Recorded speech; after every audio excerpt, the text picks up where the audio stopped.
Mwanadada Nana Mapoozi ameweza kuweka wazi kuhusiana na moja ya tukio ambalo lilimfanya akamchukia Alikiba kwa kiasi kikubwa sana. Huyu ni mwanamke ambaye yeye amekuwa akijitambulisha kwamba ni dada yake na Lavalava, na amewahi kuuliza swali kuhusiana na kwamba anamchukuliaje Alikiba, kwake ni mtu wa aina gani.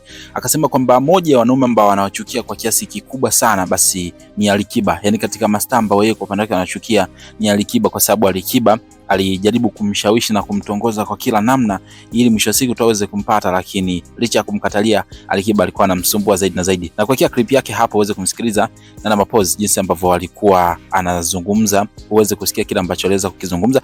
Lakini kabla sijakuwekea clip yake hapa, naomba nikukumbushe muda wangu, tumia sekunde moja tu kubonyeza neno subscribe hapo chini ya hii video. Baada hapo like video, kisha kwenye sehemu ya comment utakuja kuniachia maoni yako kutokana na kile ambacho wewe utakomeza ukisikiliza hapa kuhusiana na hiki ambacho ameweza kukizungumza huyu bidada. Enjoy. Alikiba ni mwanaume ambaye alinitongoza simu yangu.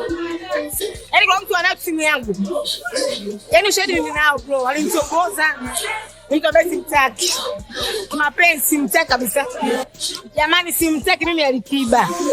Kuna interview juzi kati nilifanya hivi. Ushahidi umeonyesha wa DM. Yaani DM nayo.